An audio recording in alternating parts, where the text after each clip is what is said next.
Here I wanted to analyze some impressions from the aftermath of the false flag, surprise Hamas attack on the Supernova Music Festival in the south of Israel last Saturday, very close to the Gaza Strip. Of course, it wasn't really a surprise attack since the IDF, Israel's military, retreated from the border fence and did nothing for 5 to 6 hours. No helicopters, no drones, no cameras seem to have worked. And I'm sure the infamous Israeli Mossad intelligence agency knew about it. Hence, this attack was different from previous attacks, however, in particular because the Western world is weak from COVID, Ukraine war, energy crisis, financial crisis, mass migration, and numerous social conflicts and a resulting fractionized society, suffering from the climate change agenda, LGBTQ, and so on. The rest of the world will very likely get sucked into this conflict, either to support Israel, that will mainly be the US and NATO, with the exception of Turkey, or in support of Palestine, that will be the Arab League countries, Iran, and later the BRICS nations. Similar to the US after 9/11, Israel was very quick in declaring war and began to carpet bomb Gaza and to mobilize a ground operation to start soon. And the Iranian government threatened to wipe out Israel, and so it starts. I feel this is different. This is big, this is chaos, and this will likely be the beginning of the end. So some of the first footage I saw from the initial attack was this destroyed Israeli tank, and we get an impression quickly what it is all about.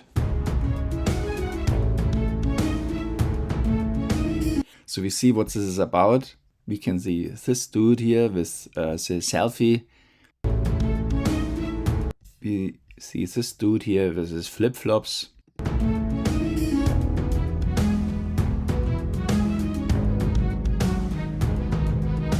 Yes, again, pictures of the tank. We see people storming the field, crossing the border apparently here. Taking down the super protected fence.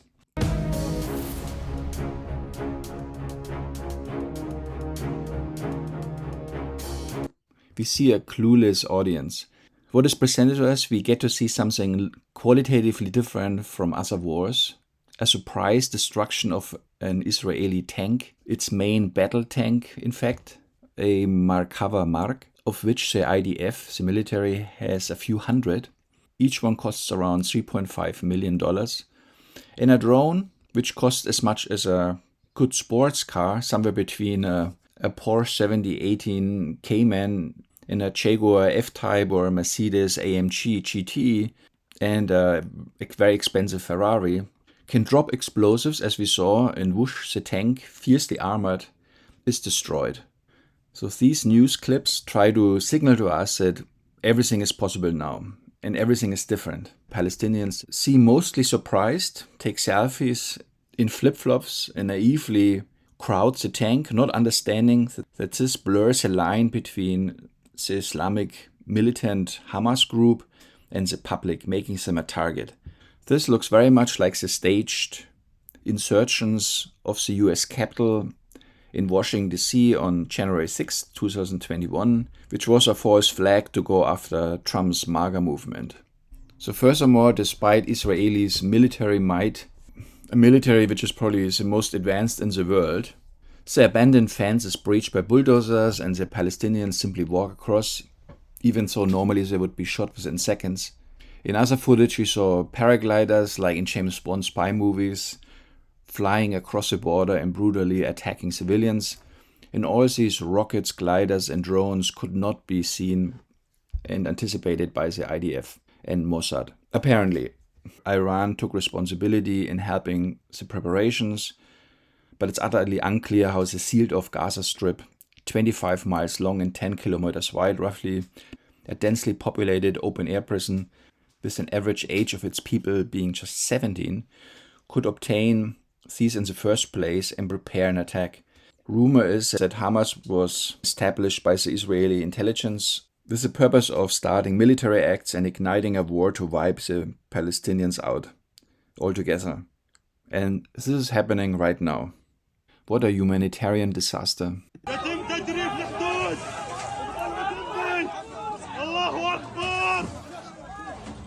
We maybe see a single Hamas fighter here, maybe two, and all these civilians make targets of themselves.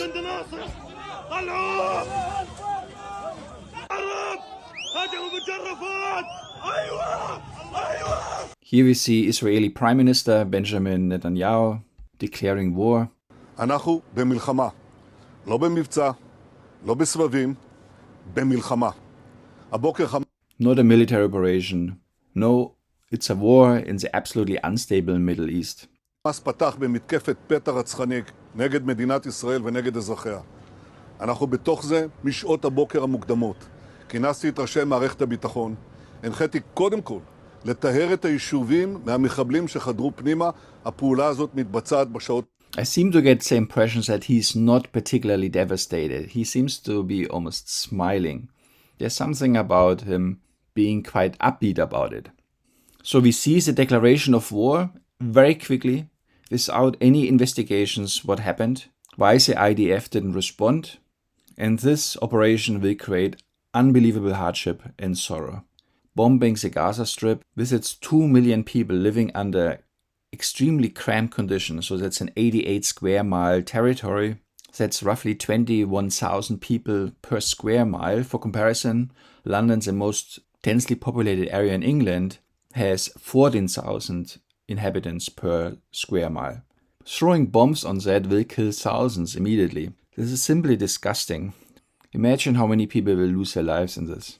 So here we briefly look at an interview of an eyewitness of the attack on the music festival. Were recovered from a deadly attack at a music festival in southern Israel Saturday. Eyewitness Canadian-Israeli Shai Weinstein said and his friends raced to get away from that festival, making a nail-biting flight to Tel Aviv. And Shai is joining me now for more on this. Shai, first of all, I'm so sorry for what you've had to go through and for what you My God. So we can immediately see the incredible sadness in his face, the mouth corners turned down, looking haggard and worn out. And here on the left, and that's why I'm showing it, we see the news anchor, and she says what you went through, not understanding the significance and all of this event. And we will get back to this later. Your friends and loved ones are going through. Talk me through this, because you say when you first heard the rockets, you thought, that's not so strange living in Israel. So when did you realize that this was different? At some point, the rockets picked up and they just wouldn't stop. And there was a lot. There was rockets from Gaza. There was rockets from the Iron Dome. We can hear the cracking voice, the soft, weak voice, interrupted speech. We can hear in his voice that he's full of emotions. This is clearly someone who suffers from post-traumatic stress, still under shock. And at some point, I thought I heard gunfire in the distance. We see a lot here, these face blocks by the hand. These are not adapters or pacifiers, these are blocks. He wants to get out, he wants to hide, hiding with his grief. And I told my cousin, but I wasn't sure. And it made me want to pick up, and we all started going a bit faster. Here again. And then we heard it get closer. And we really picked up. And I just wanted us to get out of there as fast as possible. And we got our stuff packed up. We got to the parking lot. We were in the area where everyone had their camps, so to say, where everyone was resting during the festival. So we were already close to the parking lot. And, we got there and people are starting to panic more and more. And so he's shaking his head very slightly in disbelief. This is one of the first responses to a horrible event. I just wanted to get out. We got our stuff in the trunk and I was like, I'll drive. Because I don't know, me and one friend were less inebriated than the others. So I said, I'll drive and you guys can Yes, that's maybe a pacifier, scratching himself, dissipating some stress. tell me where to go. And everybody was trying to get out. And there was so much traffic.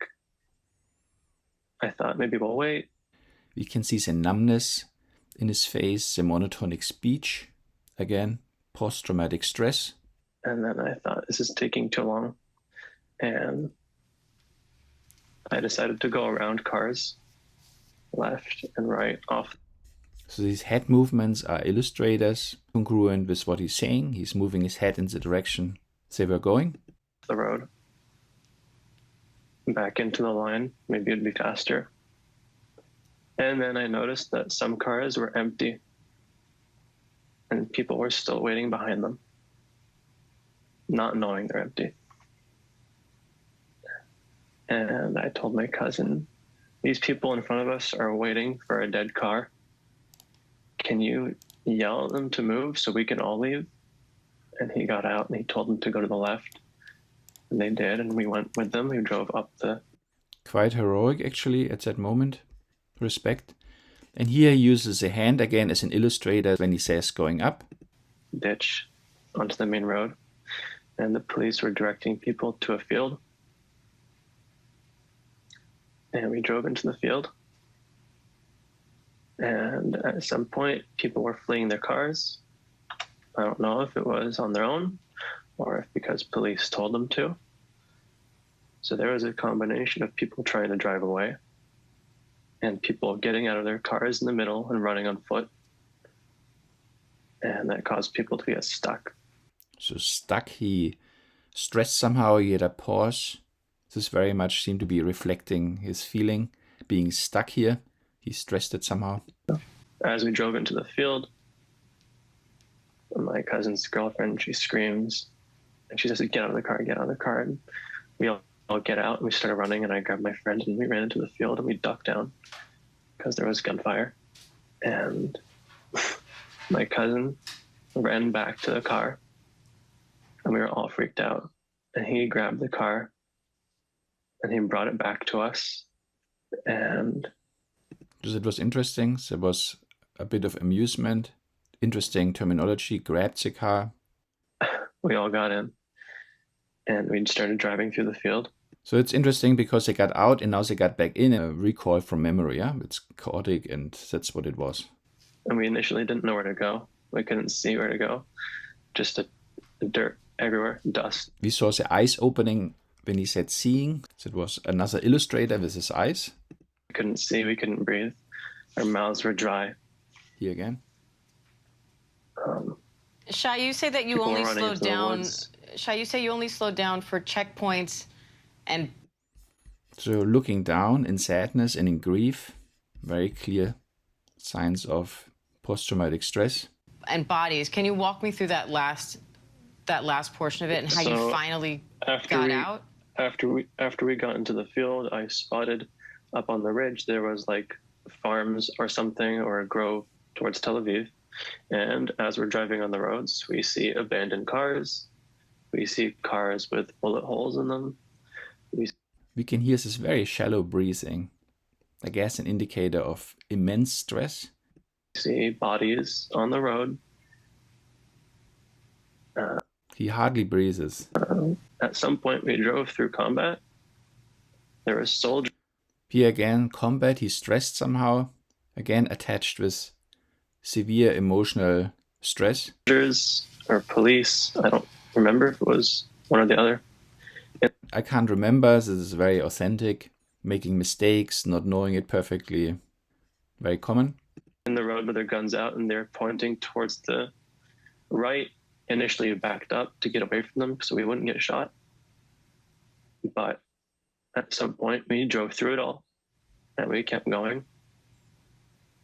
Not slowing down except for other checkpoints. Long pauses and sadness. Unbelievable. Poor guy. Well, Shai, I'm so glad that you did get out safely. This whole thing sounds harrowing. So why am I showing this here? Why am I showing this very poor guy? So we see on the left this lady in a perfect little outfit, in a perfect little hair, and a perfect little makeup from ABC News. Still from a rich and powerful country, still safe. However, on the right, we see a reality, and we can feel how this will change her life and our lives. This will reach her and us, and she doesn't understand it yet. I appreciate you coming on and telling your story to us today. I know this is Unbelievable grief. something that's going to affect you for a while, but we're Here again, clueless. That will affect you for a while. I mean, first of all, it will affect him for a very, very long time, will change him. So she doesn't get that, and she says you, and it will affect her as well. In a few months, I would anticipate.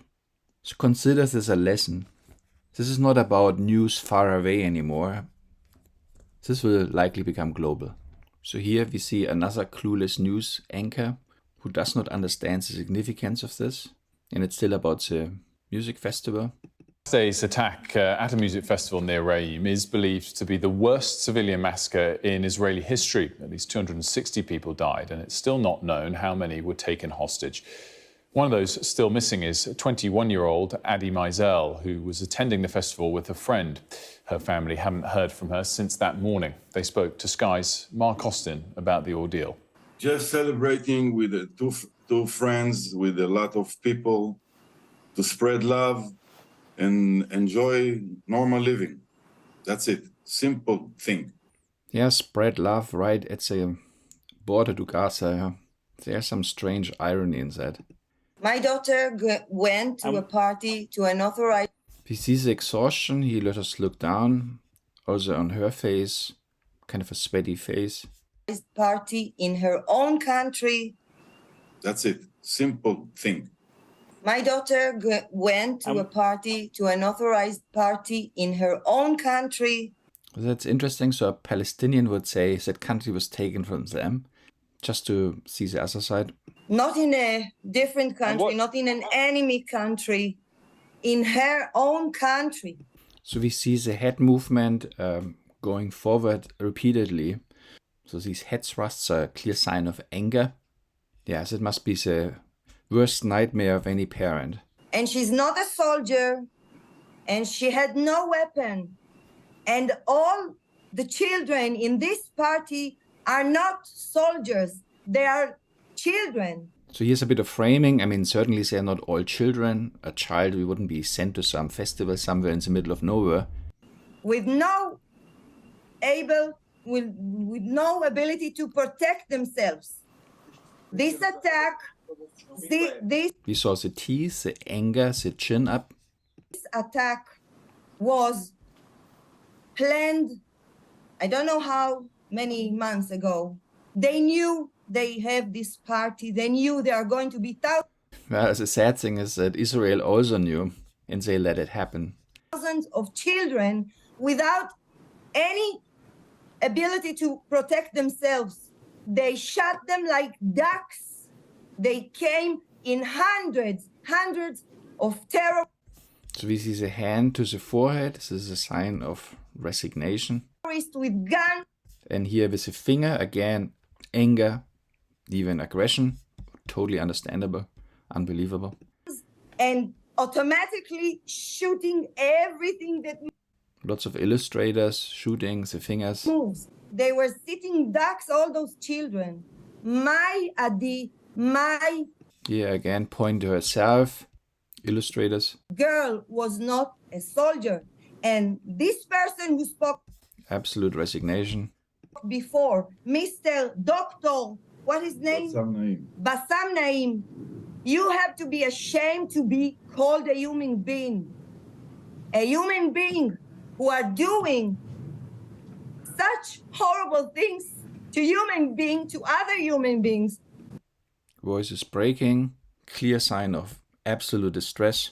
Is a disgrace to the humankind. I always believed personally that we should make a peace with all Arabs. Well, that's, yeah. But they haven't. Instead, they occupied their country, Palestinians would say, so just to give the other side. Of course, I totally understand where she's coming from and how horrible, immensely horrible this must be. With everything, I really believe that there are no really cruel and bad people. But these things that you do. So we see on one side the pleading and then the anger. So it goes back and forth between hope and despair. And even the threat which comes later. All signs of complete helplessness and desperation. Must be unbelievable to be in this situation. You kill innocent people. You kill children. You keep those hostages in cages. Ellie, let me just ask you. Of course, the same she could blame the Israeli government. I just know that my daughter is a part of a massacre. We have Here, absolute despair. She wants to hide, realizing that she most likely will be dead or something similar. nothing that indicates what's her situation. We have all clues that probably the worst happened, and we just imagine what those pure kids full of love had to go.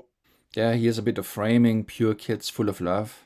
I mean, a Palestinian would probably say it's quite disrespectful and distasteful to have a music festival right at the fence to Gaza, where people live under most horrible conditions. And what about these kids, you know? Go through in their last moments of their life. And then we have to listen to this Bassam Naim trying to talk, and you see that, you understand that it's not a human being. It's not a human being. It's not the logic of a human being. And the thing that happened now, from what they did to us, it's our whole nation become a soldier. Now you will understand what you have just said, that all of you soldiers, all of Israel is united. All of Israel is... That was the idea behind that, yeah. They wanted to unite Israel and attack and wipe out the Palestinians. Together, everybody It's funny how people just fall for all of this propaganda. We know that the story of Hamas is the end of it. So here he starts threatening. The end of it. Mr. Bassam should go and spend some time with his family and understand that every moment he has to be graceful. This is the situation of Israel. All of us from the top, we are all filled with love and revenge. Love and revenge don't go together. This was the intended outcome of this whole exercise. And the history of Hamas. That's very clear. So why am I showing all this? These poor people, yeah? This is not supposed to be sensationalism. See it as a warning, if you like, that this horror and grief will come here if people don't change very, very quickly, if they don't understand the bigger picture, that people are instrumentalized to start a genocide, a brutal butchering, instrumentalized by end-time movements to create the biblical Armageddon, to pull the whole world into some massive conflict, World War III, nothing less. And very clearly I can feel that this will not be limited to the Middle East. This is why it is good to look very closely at these poor people, so we don't have to see more of this. Hope it wasn't too heavy, this video, so thank you very much for watching. I'm curious about your comments underneath the video. Hope the video is not taken down or shadow banned. I mean, all my stuff is now shadow banned. But anyway, so thanks for watching again, and I'll talk to you soon. Bye.